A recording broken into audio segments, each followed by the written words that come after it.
పేడమ్మ Sweety బకేరీ. ఏందా మీకు English వచ్చానా? ఏమనుకున్నావు చిన్నప్పటి నుంచి ఇంగ్లీష్ లోనే తింటాం, ఇంగ్లీష్ లోనే పడతాం, ఇంగ్లీష్ లోనే పోతాం. అన్న నాకు హెల్ప్ చేస్తావా? జాబ్ అప్లై చేయాలి ఇంగ్లీష్ లోనే అన్న. మీరు కొంచెం హెల్ప్ చేసి మీ పేరు చెప్పుకొని బతుకుంటున్న రోజు. దాంట్లో ఏముందా, నేను ఉన్నదే అందుకు కదా. అయిపోయింది. అయిపోయిందన్న.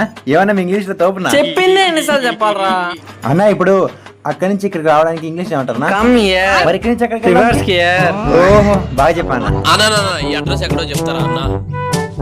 అన్న నేను కాదన్నా, మా అన్న బాగా చెప్తాడు. ఇంగ్లీష్ ఏమన్నా చెప్పేస్తాడు. అన్న ఇది ఎక్కడ చెప్పను అన్న? నా స్ట్రైట్ వెళ్ళి లెఫ్ట్ తీసుకొని మళ్ళీ స్ట్రైట్ వెళ్ళి యూటర్న్ తీసుకొని చక్కగా వెళ్ళిపో అంతే. సారీ బ్రో, ఇబ్బంది పెట్టినట్టుండా? అన్న ఫోన్ వచ్చిందా? కానీ హలో హలో, జాబ్ అప్లై చేసింది మీరేనా? నేనే సార్. పెట్టరా ఫోన్. కంట్రీ పేరు ఇండియా కాబట్టి రష్యా అని రాస్తావరా నువ్వు? జనరల్ లో కూడా ఫీమేల్ రాసింది వాడు మొక్కడు కొంచెం పెట్టుకోనే. ఎందుకురా నీకు జావు? పోయి చదువుకోరా గాడిద.